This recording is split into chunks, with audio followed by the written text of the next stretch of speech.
Ladies and gentlemen, please welcome presenter Newsday BBC World Bonjour, Service, veuillez Alan accueillir Kasuja. Monsieur Alan Kasuja, présentateur de BBC Newsday.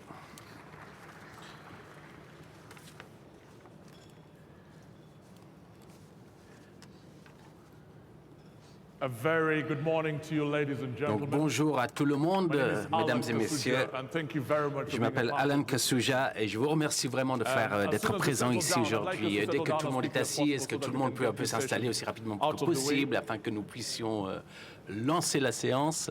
But before we go Mais any avant further, d'aller plus loin, the seats are being rearranged, which might suggest that at alors some point in the on course a of our réarrangé conversation, les I sièges, might ask you to stand les up fauteuils, and peut-être que acknowledge je a vais very vous... important person.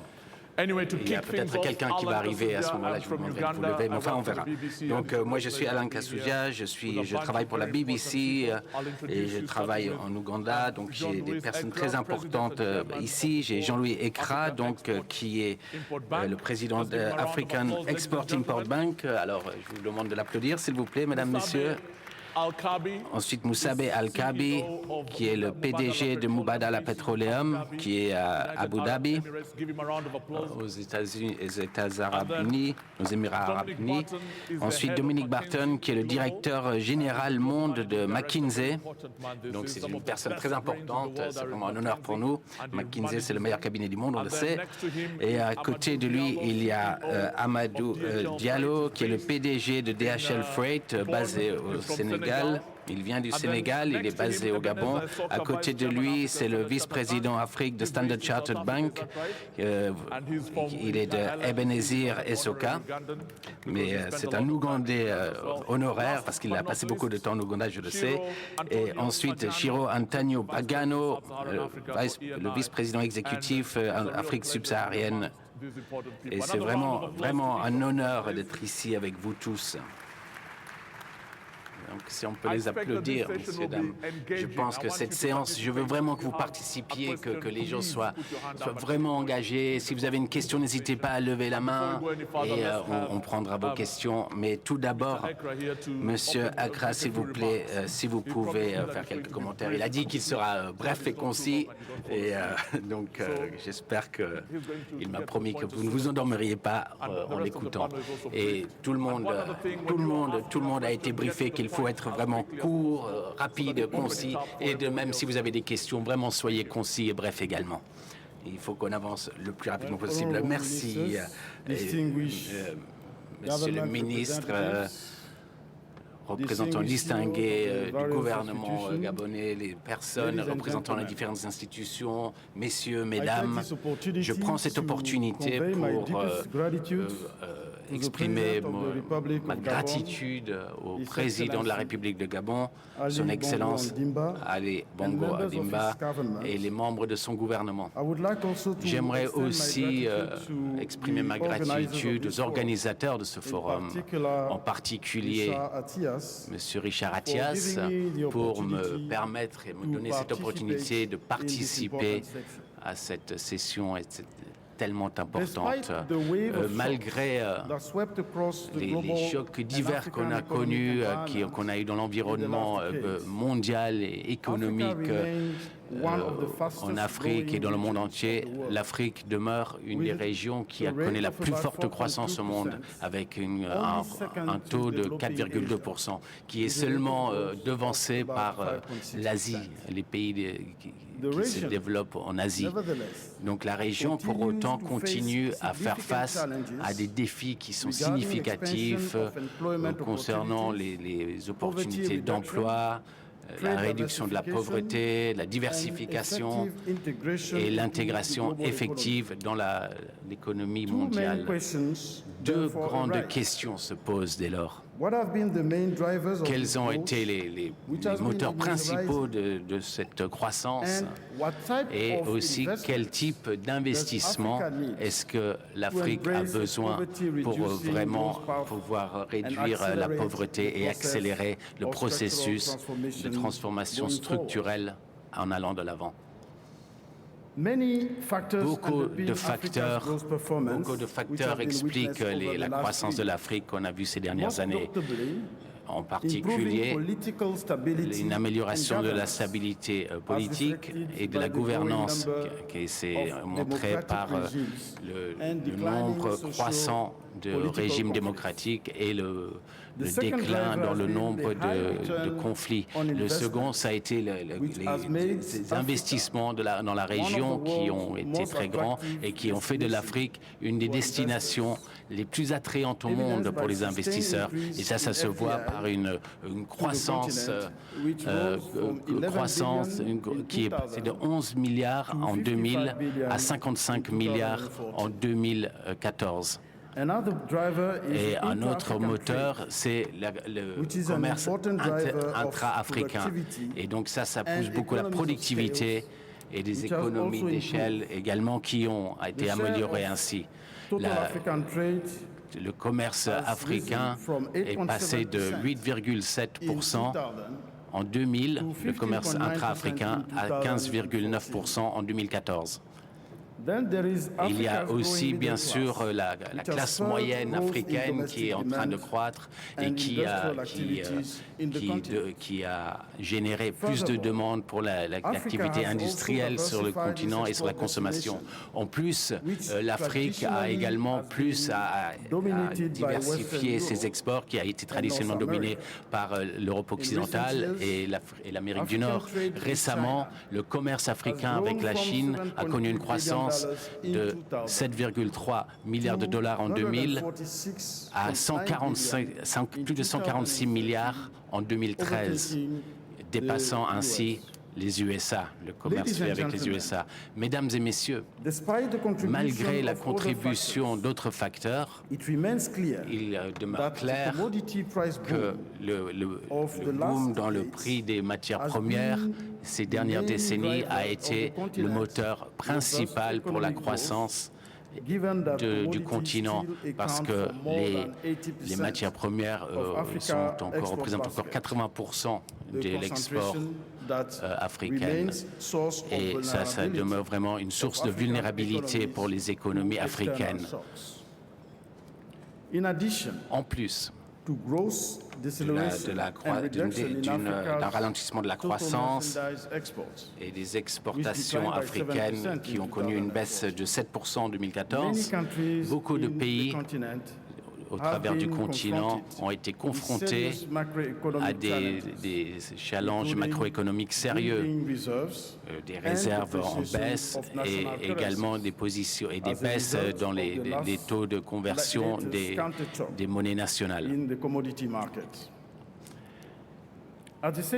En même temps, très peu de pays au travers du continent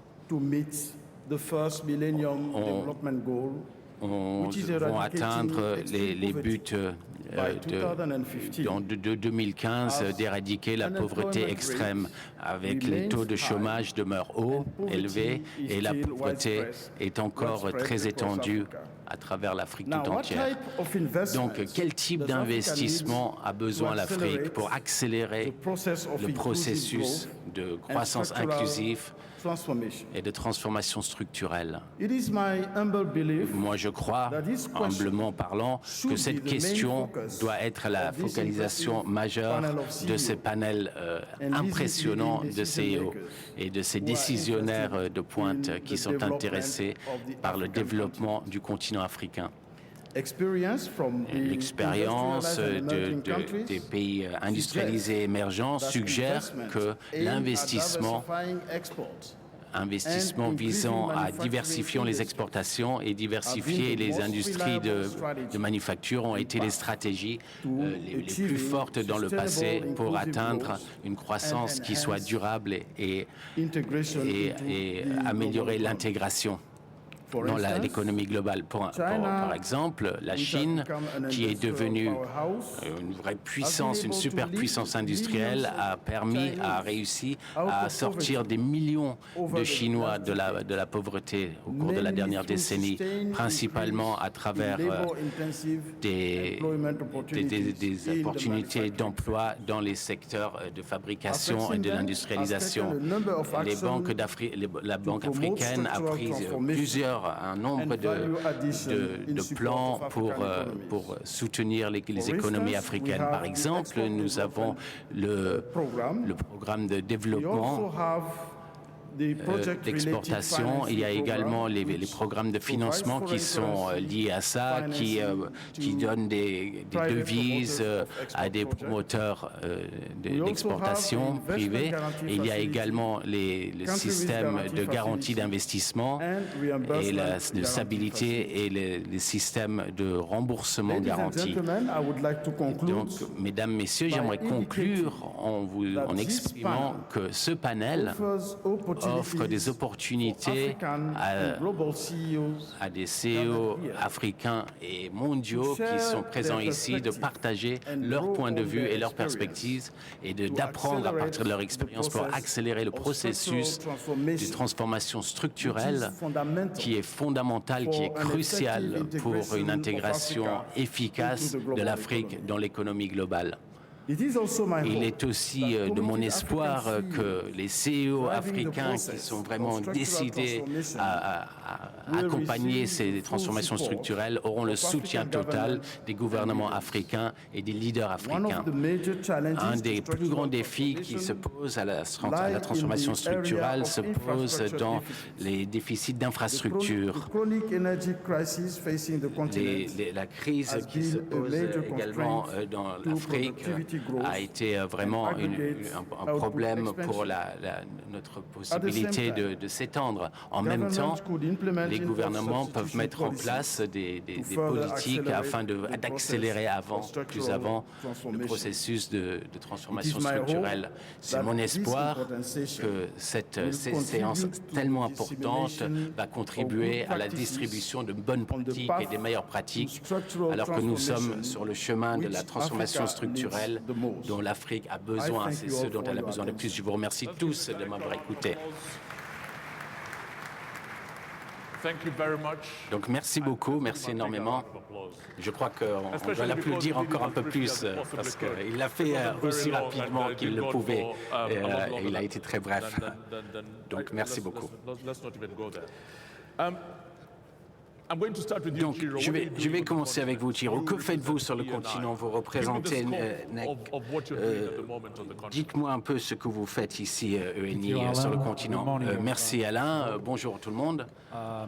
Donc, je représente ENI. ENI, c'est une société intégrée pétrole et gaz.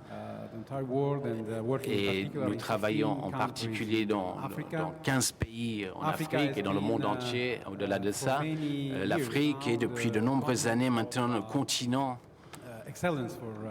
d'accélération, d'excellence pour ENI. Nous avons eu beaucoup de succès sur ce continent, non seulement en trouvant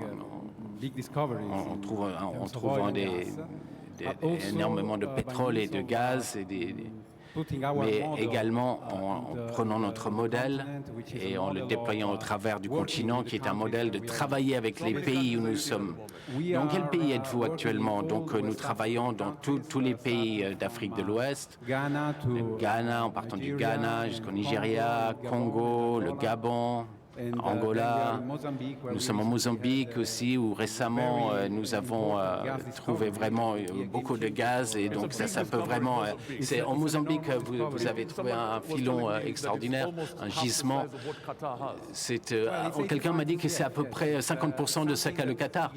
Oui, donc pour vous donner une idée, ça pourrait représenter 30 ans de consommation en Italie. C'est vraiment extraordinaire ce qui a été trouvé. Ce gisement. Vous êtes une société italienne, ENI, et vous êtes en Afrique, donc qui va bénéficier de ça? Ce sont les Africains ou ce sont les Italiens?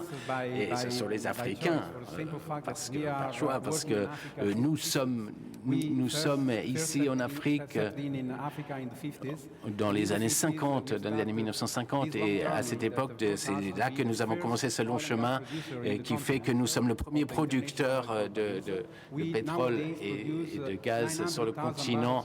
Nous produisons l'équivalent de 900 000 barils. Et donc vous êtes là depuis les années 50 en Afrique. Comment est-ce que ça a été partagé avec le continent? Et comment est-ce les Africains ont bénéficié de ça. Oui, laissez-moi vous expliquer ce que nous faisons dans les pays où nous sommes. Nous construisons une relation, avant toute chose, avec le pays. Et ça signifie que nous commençons par nous engager avec les gens, avec les pays, et leur donner pas seulement, vous savez,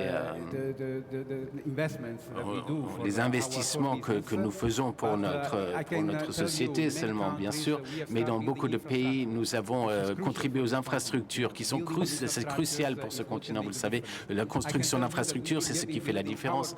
Nous avons construit des usines énergétiques, des usines de gaz et pétrochimiques à travers du continent pour que les gens aient accès à l'énergie. Et que le continent africain, ça c'est vraiment crucial d'avoir accès aux différentes énergies. Il y a 600 millions de personnes. Écoutez, je déteste faire ça, mais c'est vous qui êtes ici, donc c'est à vous qu'il faut que je pose cette question-là. Et si ça c'était vraiment le cas, si c'était vraiment la vérité ce que vous dites là, est-ce qu'il n'y aurait pas une plus grande croissance du continent? Est-ce que l'Afrique reçoit juste le résidu, ce qui reste? Est-ce que la vérité est que beaucoup de ce qui se passe, c'est que l'argent va ailleurs dans le monde. Est-ce que ce n'est pas ce que font ça les multinationales? Non, ce n'est pas la réalité, je peux vous assurer. Et moi, je parle bien sûr pour ma société, ENI, mais il y a beaucoup de pays où nous sommes présents, où nous sommes basés là depuis les années 50. Donc, ça fait 60 ans, plus de 60 ans. Vous imaginez que nous avons vraiment un partenariat avec ces pays-là. Il y a 15 000 personnes qui travaillent avec ENI au travers du continent maintenant. Et une fois encore, nous avons construit, nous avons bâti un plan électrique de 500 000 mégawatts en Afrique. Nous avons électrifié au Congo. Oui, ok, merci. Donc, on va l'applaudir, bien sûr. Mais donc, Ebenezer, vous êtes Ebenezer et Soka, vous travaillez dans les banques et sur la base de ce qu'on vient d'entendre Thiro dire, comment se fait-il qu'il y a encore la pauvreté, les maladies, pourquoi est-ce que les enfants continuent à mourir en Afrique? Et c'est la politique qui ne va pas. Où est-ce que ça coince? Donc, moi je reste optimiste par rapport à ce qu'on voit. Nous, de là où je suis assis, de mon point de vue, nous avons vu beaucoup de progrès en Afrique au fil des années. J'ai vu la croissance dans le secteur privé, les activités du secteur privé. Aujourd'hui, plus de 60% des investissements totaux en Afrique, ça vient du secteur privé. Le secteur privé, ça donne plus de 79% de la consommation sur le continent. Le secteur privé, ça représente plus de 75% de la distribution de crédit sur le continent entier. Le vrai problème, et c'est là le défi, je suis d'accord avec vous, c'est l'emploi permanent, ça représente 10%. Ça représente 10% de l'emploi. Alors que pourtant, 80% de l'emploi en Afrique, c'est la petite agriculture, c'est des activités petites et informelles, c'est du travail au noir, c'est des gens qui ne déclarent pas, des individus qui travaillent des temporaires, qui ont des travaux temporaires. Et ça, c'est vraiment là le défi. Et le problème, c'est la différence entre les investissements qui sont consentis par le secteur privé. Il y a un problème, c'est que bien que le secteur privé ait connu une croissance, les secteurs d'activité dans lesquels sont impliqués sont limités et ça a un effet multiplicateur sur le reste de l'Afrique. Donc, vous voulez peut-être me dire où est-ce qu'on va avec ça? Oui, mais le fait c'est que vous connaissez l'argent, vous êtes de Standard Chartered Bank, vous avez une position très élevée, mais vous voyez, il nous faut encore aller en Afrique, à Mubadala, à tous ces pays-là pour qu'on sorte le gaz de Mozambique. Qu'est-ce qui se passe? Pourquoi est-ce qu'il n'y a pas les capacités là? Je ne sais pas, je ne crois pas que ce soit une question de capacité, d'argent, de fonds, je ne crois pas. Et l'Afrique ne va pas financer son développement simplement avec les institutions bancaires. Nous n'avons pas assez de ressources dans le continent. Qu'est-ce qu'on doit faire? Donc, je vais vous expliquer les dynamiques. Bien que le secteur privé soit impliqué,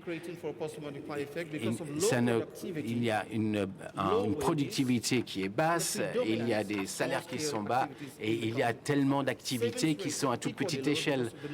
Et ça, c'est parce qu'il y a les salaires qui sont bas et il y a une productivité qui est basse.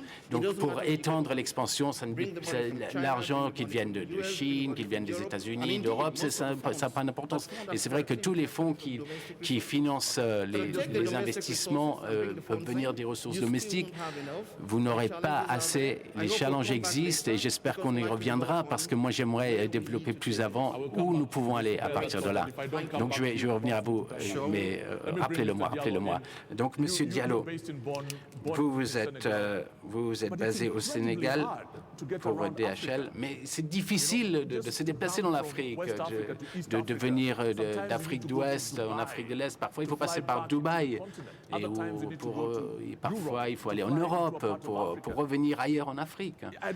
Moi, je ne sais pas quelle est votre expérience et ce que vous pensez doit être fait pour faciliter ces déplacements, tant des services que des marchandises, que des gens. Bon, DHL, nous ne déplaçons pas encore les gens, nous ne transportons pas encore les personnes. Oui, moi, j'ai voyagé en Afrique, comme tout le monde ici. Oui, c'est difficile, mais je crois que c'est difficile parce que nous devons privatiser la compétition. Tant que ça restera fermé, il n'y aura pas de solution. Donc, nous devons privatiser le transport. Ça, c'est pour le transport des personnes. Donc, maintenant, pour ce que vous avez posé la question, Ebenezer, il ne faut pas nous demander pourquoi les Chinois viennent chez nous. Et je crois que il est normal que nous sommes dans un marché global. Donc, il est normal que les Chinois viennent chez nous, que les Américains viennent chez nous. Oui, mais il faut être réaliste. Nous avons les capacités pour être compétitifs sur les marchés américains. Sur les marchés mondiaux. Nous avons assez de gens talentueux en Afrique. Nous avons énormément de gens, il y a un manque, mais nous avons beaucoup de gens talentueux dans les industries minières, etc., pour pouvoir gérer ça nous-mêmes. Donc, qu'est-ce qui manque? C'est ça que vous me posez la question. Une chose qui manque, c'est un bon leadership et aussi, il faut vraiment lutter contre la corruption. Il faut vraiment lutter contre la corruption. Donc, le bon leadership, eh bien, j'ai eu l'opportunité de travailler à Singapour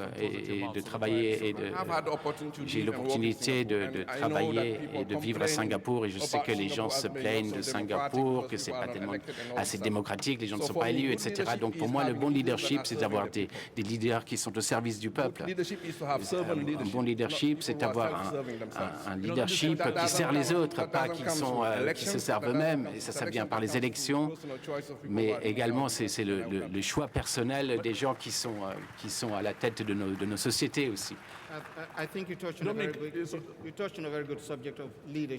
Donc vous parlez du leadership, c'est très important.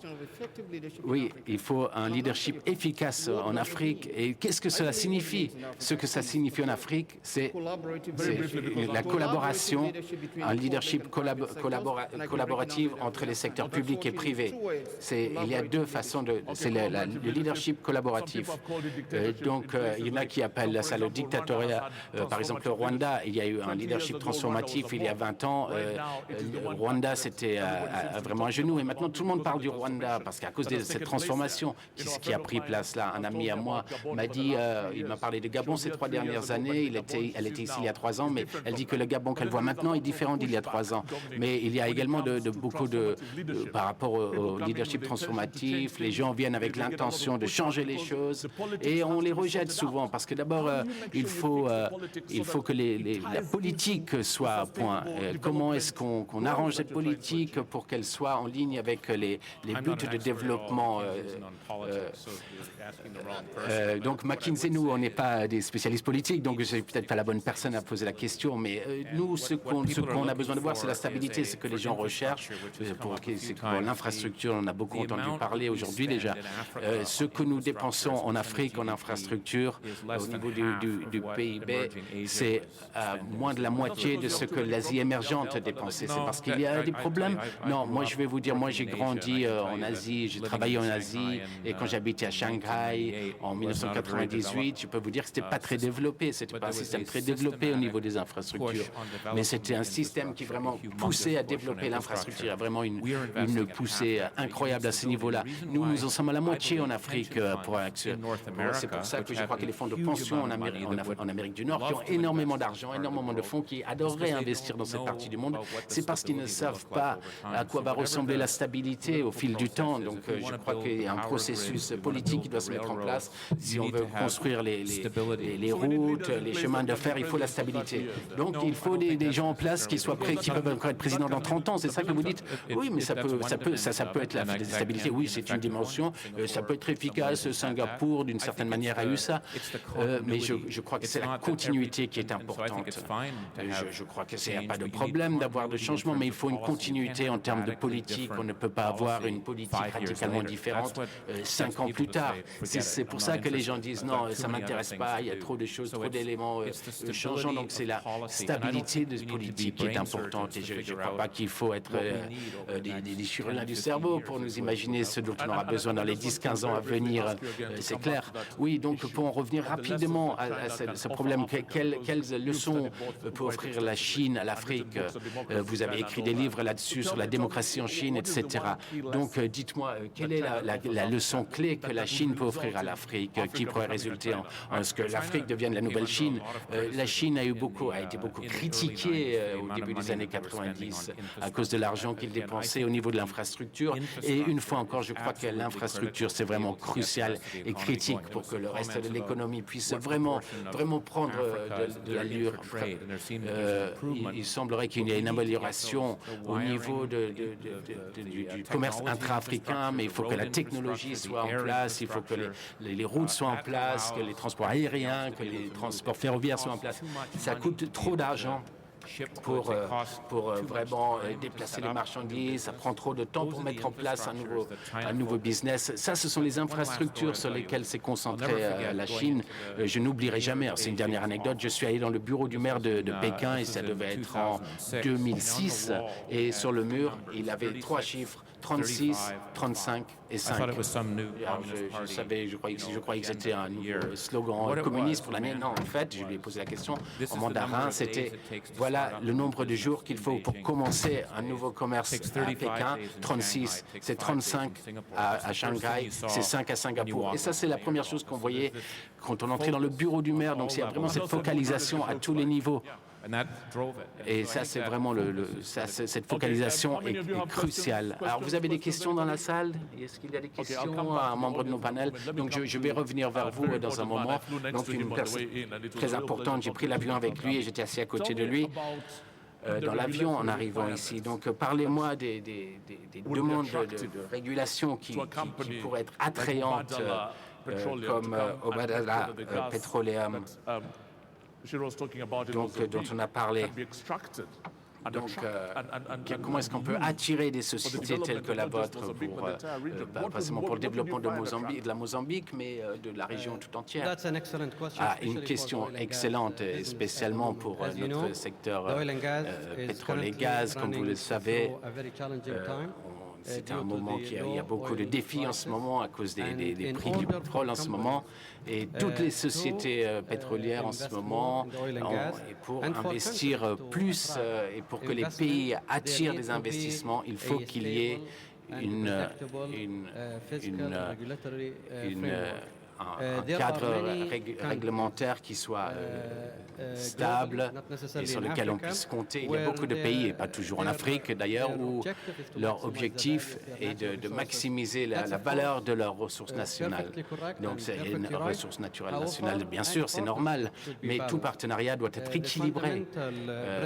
Le principe fondamental d'un partenariat, ce serait pour un bénéfice mutuel et un bénéfice partagé. Donc les prix bas au niveau du pétrole pour les compagnies énergétiques. Pour investir, il nous faut vraiment un cadre réglementaire qui soit stable.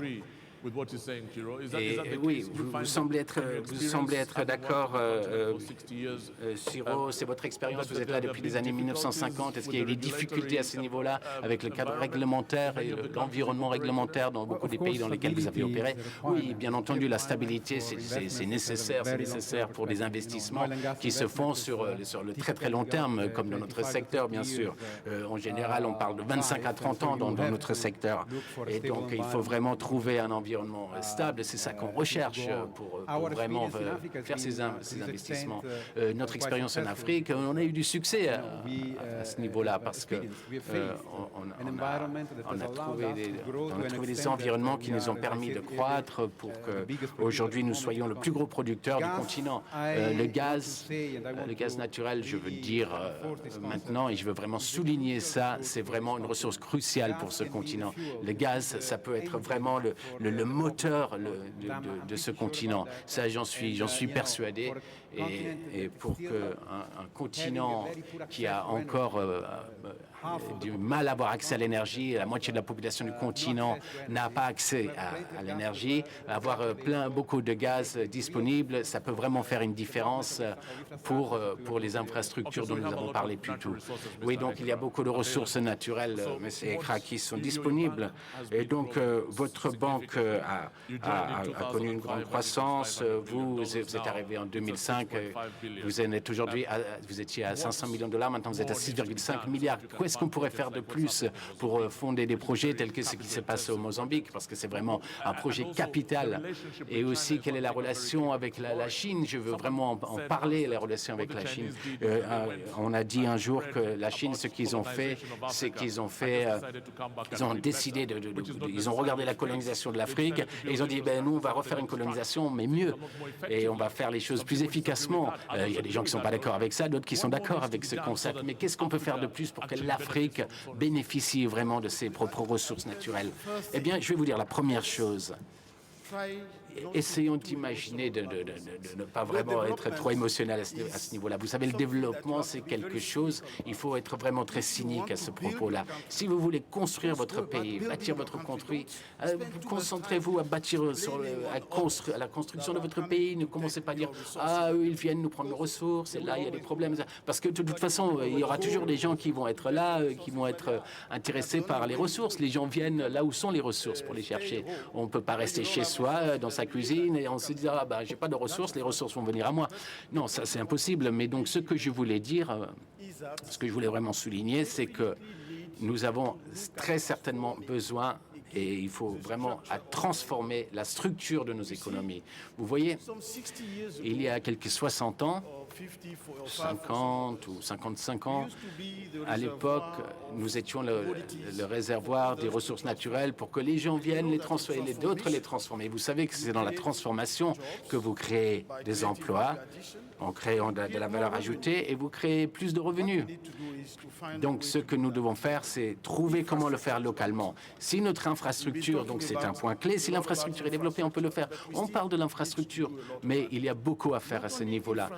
Pas seulement de l'infrastructure en termes des routes, en termes de l'énergie, mais l'infrastructure, notre infrastructure, ce qu'on appelle l'infrastructure, les techniques douces. Oui, c'est sûr qu'il y a toutes ces institutions régionales, ECAS, etc. Et ensuite, on n'arrive pas à trouver la façon de transporter les marchandises d'un endroit à un autre. Et il ne faudrait plus avoir de frontières à ce niveau-là. Et la corruption, c'est quelque chose, on en a parlé, la corruption. Il y a des gens qui ont dit que dans un continent tel que celui-ci, où il y a tant d'intérêts qui convergent, il faut en tant qu'investisseur qui cherchait à investir en Afrique, qu'est-ce que la corruption? Est-ce que vous pensez que c'est nécessaire? Il y a des gens qui disent que c'est nécessaire en Afrique. Je crois que je dirais que la corruption, c'est l'ennemi de tout investissement. Nous faisons face à des difficultés en tant que société. Nous avons la conformité très stricte, des règlements très stricts, et nous faisons face à des difficultés. Ce n'est pas possible pour nous d'investir dans des pays où il y a des problèmes de corruption. Je crois qu'il y a différents degrés de corruption, différents niveaux, mais je crois qu'il est extrêmement difficile, bien sûr, pour tout investisseur, quel qu'il soit, pour investir dans des environnements où la corruption existe. Mais est-ce que vous êtes excité par les opportunités qu'offre l'Afrique? Oui, bien entendu. Laissez-moi vous dire aussi qu'il y a des fois, parce que nous appartenons à l'État, parfois nous travaillons au niveau gouvernemental et nous servons de levier. Et là, nous cherchons à minimiser tout problème qu'il pourrait y avoir au niveau de la corruption. Est-ce qu'il y a des questions dans la salle? Est-ce qu'il y a des questions? Oui, là, je vois. Alors, je vais commencer avec la dame, là, si vous voulez bien. Donc, très rapidement, très concis, s'il vous plaît.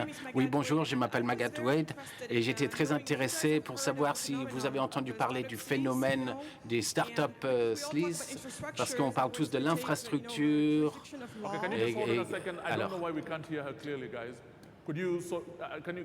Alors, excusez-moi, est-ce que vous pouvez reposer cette question?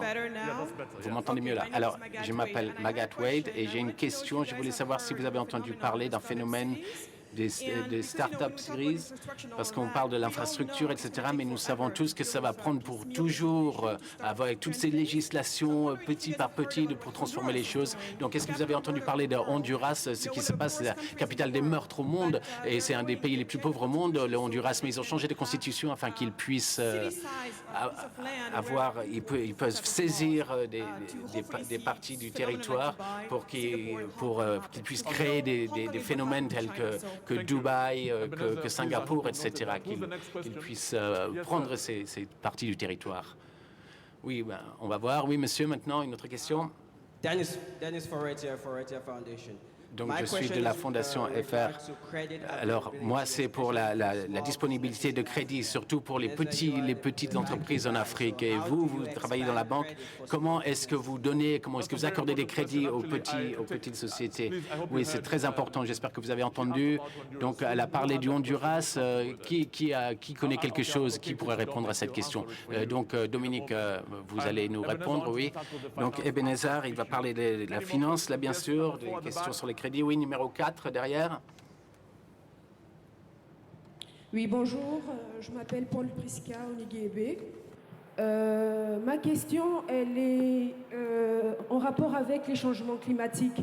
J'aimerais savoir quelles sont les mesures prises par ces différents investisseurs spécialisés dans le secteur de l'exploitation de l'énergie fossile. Quelles sont les mesures que vous prenez face au changement climatique? Nous sommes à la veille de la COP21, tout le monde le sait. J'aimerais un peu savoir ce que vous faites par rapport à ça. Merci.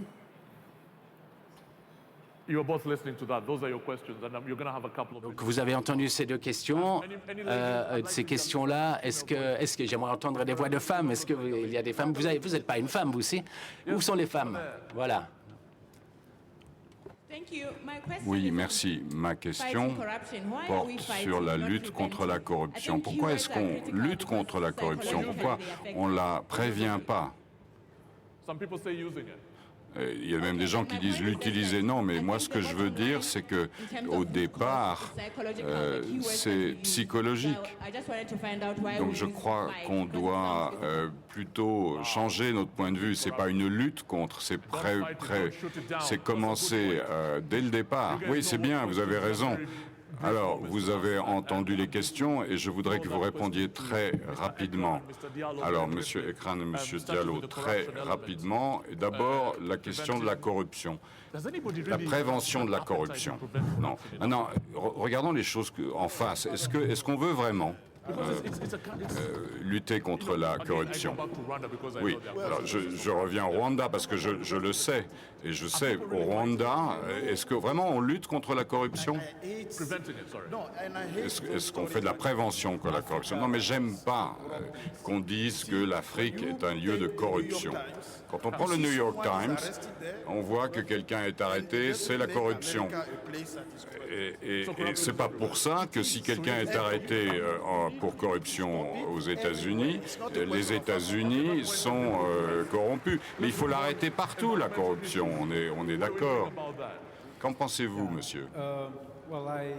Eh bien, je vais répondre à la question de la jeune femme, et particulièrement sur les questions qui sont liées au réchauffement climatique.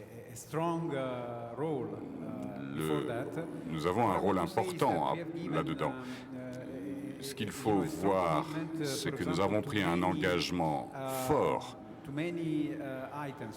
sur beaucoup de points. Donc l'idée de n'avoir plus aucun échappement de gaz, c'est un engagement très fort pour des sociétés.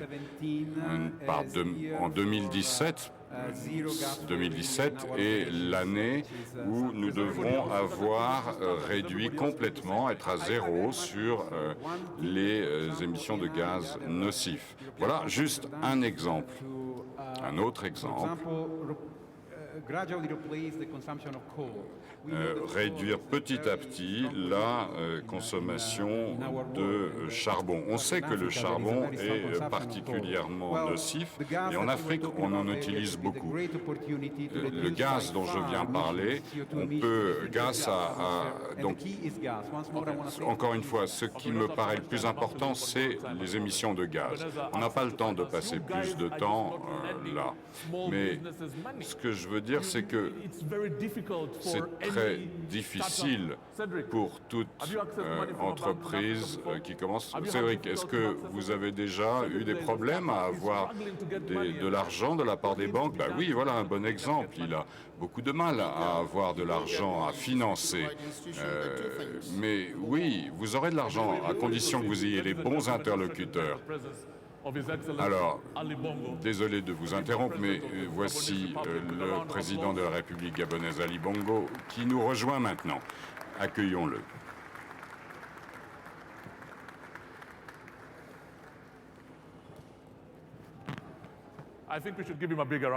Je crois qu'on devrait l'applaudir chaleureusement.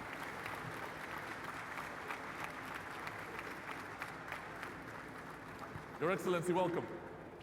Bienvenue, Votre Excellence. On était en train de parler des problèmes d'argent, de financement. La question était pourquoi est-ce que des banques, pourquoi est-ce que cette personne n'arrivait pas à trouver des financements pour son entreprise qui commence?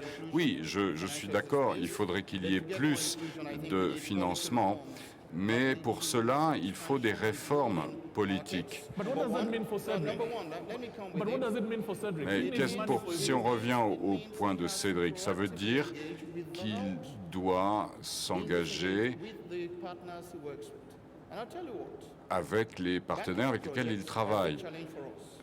On sait très bien que les projets, les financements bancaires sont un gros problème pour nous. Non, mais le vrai problème est que ceci ne se fait pas si vous ne travaillez pas en équipe avec un partage de l'expérience. Donc, si je reviens sur ce qui a été dit hier par le président Ali Bongo et le président Ouattara, et j'en reviens à la jeunesse, on sait très bien pourtant que si on prête aux jeunes, on aura un retour sur investissement. Et j'en reviens aux banques, et je suis désolé de dire ça, mais la plupart du temps, ces banques ne sont pas africaines.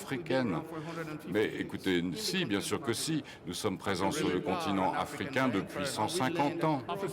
Et nous prêtons sur ce continent depuis 150 ans. Je suis africain, je suis né en Afrique.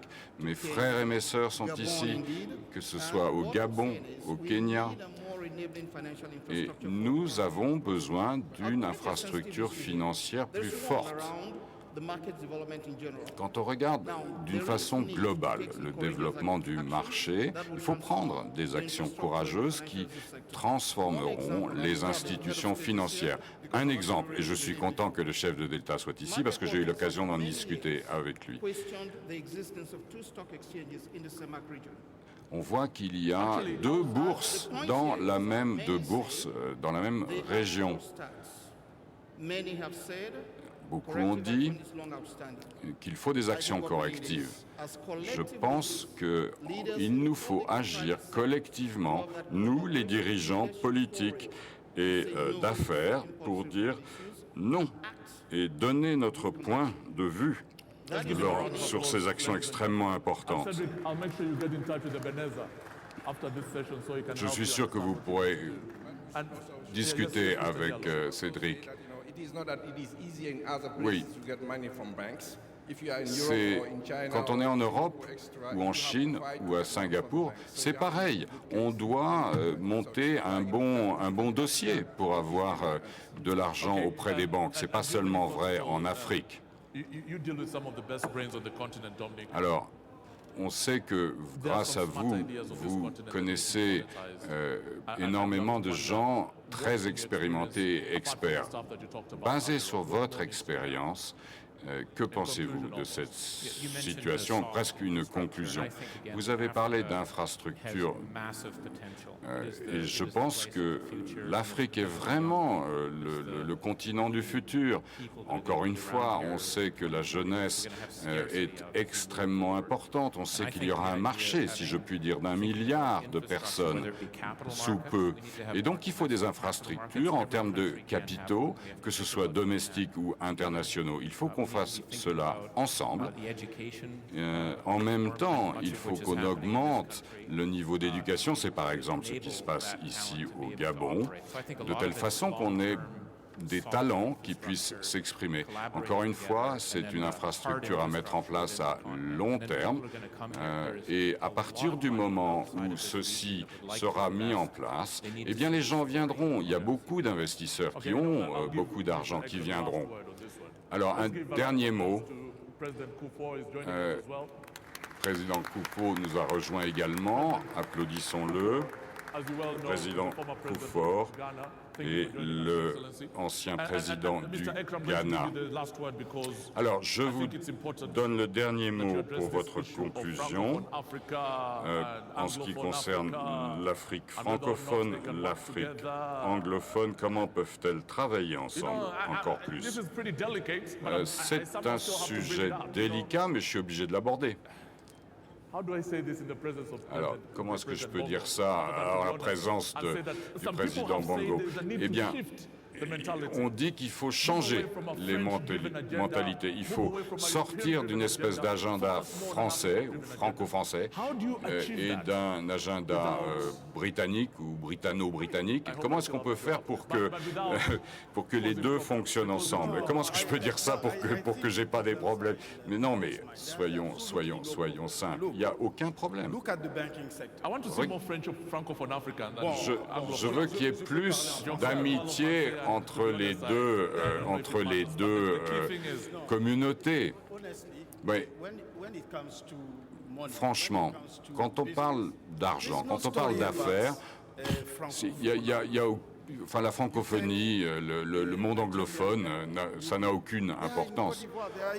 Vous prenez les institutions financières, les investisseurs, ils sont au Ghana, ils sont au Nigeria. Je veux dire, il n'y a aucun problème anglophone, francophone. Vraiment. Si je vois une opportunité pour faire des affaires à un endroit qui, pour moi, a du sens, ben, j'irai investir. Regardez les Chinois. Ça leur prend 10 heures.